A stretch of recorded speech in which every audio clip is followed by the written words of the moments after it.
Good morning, आप सभी लोगों को वेलकम। मेरे साथ में हैं राइट साइड में डीवाईएसपी श्री मीपक रीबा और लेफ़्ट साइड में हैं डीवाईएसपी श्री कृष्णा लामा।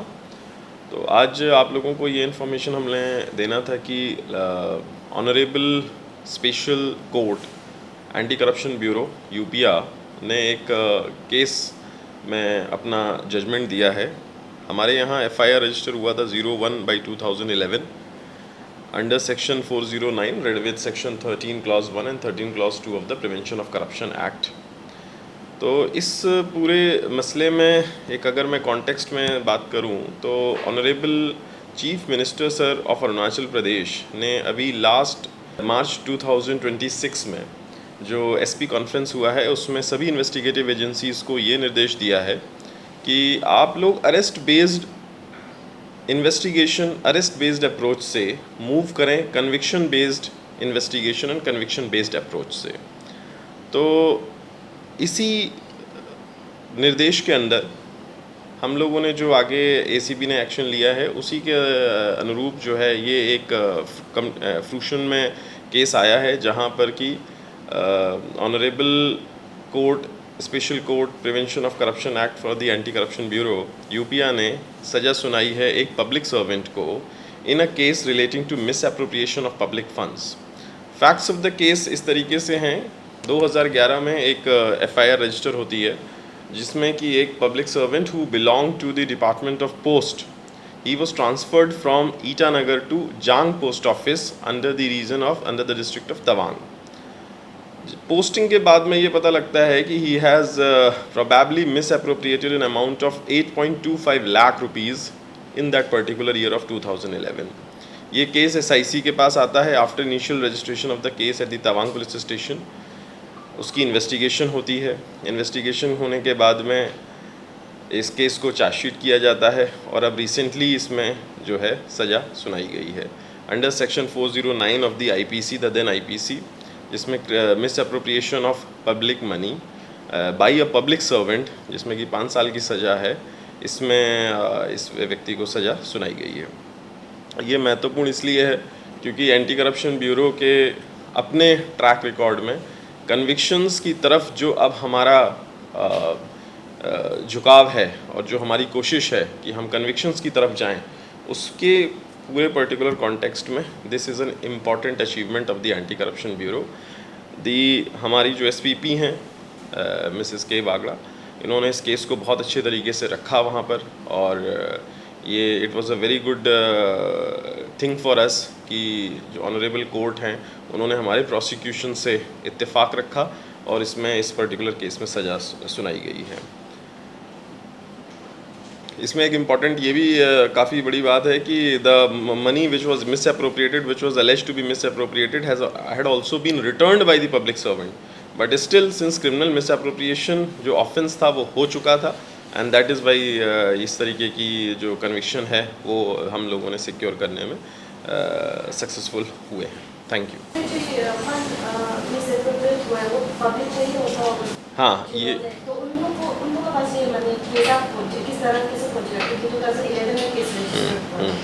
इसमें जो पोस्ट ऑफिस जो डिपार्टमेंट होता है वो इसमें आप ध्यान रखते होंगे कि इसमें आरडीज़ भी होती हैं। इसमें लोग रिकरिंग डिपॉजिट कराते हैं, कई बार एनएससी सेविंग सर्टिफिकेट्स लेते हैं। तो जब पब्लिक के लोगों ने ये आरडीज़ और एनएससीज इस तरीके के जो सर्टिफिकेट्स किए गए तो लोगों का पैसा ले लिया गया पोस्ट ऑफिस में, लेकिन वो आगे सरकार को जमा नहीं कराया गया। यानी कि बीच में जो पोस्ट ऑफिस जो सब पोस्ट ऑफिस मास्टर था उसने वो पैसे अपने पास में ही रख करके गबन कर लिया, मिस अप्रोप्रिएशन कर लिया था। It came to light only because of the good initiative by one of the departments employee only. Department के एम्प्लॉई ने ही इस चीज़ को रिपोर्ट किया।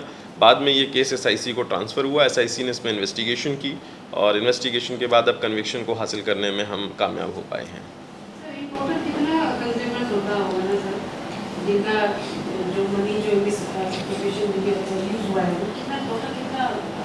ये ऑलमोस्ट 40 के ऊपर लोग हैं जिनका उस समय पे, क्योंकि 8.25 lakh is a big amount, 2011 की हम लोग बात कर रहे हैं, तो ऑलमोस्ट 40 से ज़्यादा लोगों का इसमें जो है इन्वेस्टमेंट था।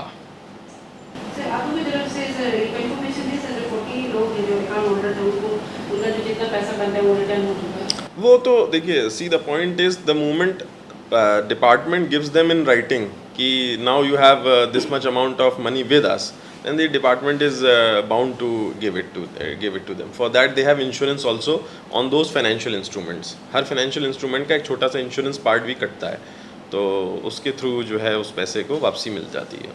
सर अभी जैसे आपने मेंशन किया कन्विक्शन नंबर्स एसआईसी से लेकर अभी एसएबी हो चुका है, हमने भी देखा है कि कन्विक्शन नंबर काफ़ी कम है। इस might be like one of the first होगा जो कन्विक्ट हुआ है सर, तो किस तरीके से एसएबी काम करेगी सर? ऑलरेडी अरुणाचल में करप्शन का काफ़ी केसेस है, ज़्यादा जो सैलरी है, इलीगल अपॉइंटमेंट्स है जो आपके अंदर ही है, तो उसको किस तरीके से देखा जा रहा है सर? इसमें मैंने जैसे अभी बताया, ऑनरेबल चीफ मिनिस्टर सर ने मार्च 2026 में एनुअल एसपी कॉन्फ्रेंस में इस बात का निर्देश दिया था कि आप अरेस्ट सभी इन्वेस्टिगेटिव एजेंसीज़ को कि आप अरेस्ट से जा कर के आप कन्विक्शन की तरफ इसमें मुड़िए। तो जैसा कि आपने कहा है कि ऐसा नहीं है, अभी ये हमारा एसीबी का सेकंड कन्विक्शन है, एंड द पॉइंट इज़ कि हम अब, मुझे ऐसा लगता है कि क्योंकि ये हम लोगों ने शुरू कर दिया है, तो कन्विक्शंस आपको आने वाले समय में और भी ज़्यादा मिलेंगे, और भी ज़्यादा दिखाई देंगे। The cases have now started to come to fruition.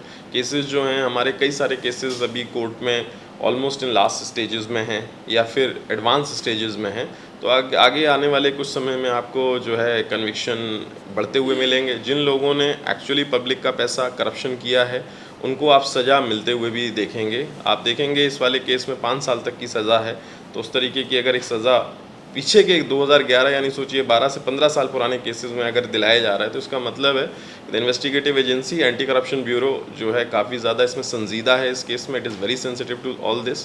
And secondly मैं इसमें ये भी कहना चाहूँगा कि एसआईसी से एंटी करप्शन ब्यूरो बनना 2025 में it was a major reform. उसके साथ में ना केवल हमें रिकॉग्निशन मिला बल्कि हमारी पावर्स भी बढ़ी हैं। हम बाकी जगहों पर जिस तरीके से एंटी करप्शन ब्यूरो को रिकॉग्निशन और पावर्स मिली हैं, उसी तरीके से एंटी करप्शन ब्यूरो को powers and recognition Arunachal Pradesh के स्टेट में भी मिली हैं 2025 में, जब ये एंटी करप्शन ब्यूरो मिला। आपकी जो बात है कन्विक्शन वाली, तो मैं ये कहना चाहूँगा कि अब सिलसिला शुरू हुआ है तो शायद ये आगे चलता भी रहेगा। सर ये प्रेस जो ब्रीफिंग आप देते हैं उससे रिलेटेड भी आपने तो बोला था कि नहीं मिला, लेकिन इवन बार बार मौका नहीं मिलता है, ब्रीफिंग भी नहीं दिया जाता है आपकी तरफ से, तो मेरा सवाल रहेगा रिगार्डिंग नाडा टू सभी का क्या अपडेट है? कुछ नया अपडेट आप दे पाओगे कैसे? हाँ, एक मैं माइनर अपडेट आपको दे देता हूँ। हमने लाडा टू सरली में टोटल जो हमने 2 केसेस रजिस्टर्ड हैं हमारे, इसमें 6 हमारी अरेस्ट हैं, 2 फॉर्मल अरेस्ट हैं after the judgment of the honourable high court. Total 8 arrest इसमें हो गई हमारी। 34 से ज़्यादा लोगों को हम इंट्रोगेट कर चुके हैं। ऑलमोस्ट 15 करोड़ का अमाउंट हमने फ्रीज़ किया है इसमें लाडा सरली में। और ये जो हाईवे कंपनसेशन स्कैम है, इन्वेस्टिगेशन अभी ऑलमोस्ट एडवांस स्टेजेस पे है और मैं ये कहूँगा ऑलमोस्ट फाइनल स्टेजेस में है। तो since it is under investigation, ज़्यादा कमेंट मैं नहीं करूँगा, बट मैं ये ज़रूर कहूँगा कि once we complete our investigation, submit the chargesheet after submission of the prosecution sanctions, then definitely we will talk again and we'll talk again in detail. जैसा आप कह रहे हैं कि बार बार नहीं होगा, but we will talk in detail the moment we submit our chargesheet and prosecution sanctions are granted. Sir मेरे तरफ से एक लास्ट सवाल है कि लाडा टू सरली एक सेक्शन हो गया सर, और दूसरा हो गया बिचू डिस्ट्रिक्ट में 9 मई से लेकर लाडा तक सर, वहाँ से भी उनका कहना था, उन्होंने ब्रीफिंग दिया था तो उनकी तरफ से मेंशन किया था कि उनकी तरफ से एसीबी में उन्होंने एफआईआर लॉन्च किया, तो उसका सर कुछ अपडेट है पता? मैं फिर से वही कहूँगा, it is under investigation, final काफ़ी एडवांस स्टेजेस में है वन ऑफ द एफआईआर हमारी, तो उसके बारे में हम काफ़ी डिटेल में बात कर लेंगे। आज अगर हम थोड़ा इस पे बात कर लें, जो कन्विक्शन सिक्योर किया है एसीबी ने, बिकॉज एसीबी में और भी काफ़ी काम हो रहे हैं, काफ़ी चीज़ें हो रही हैं, वो भी जनता के सामने, पब्लिक के सामने आनी चाहिए।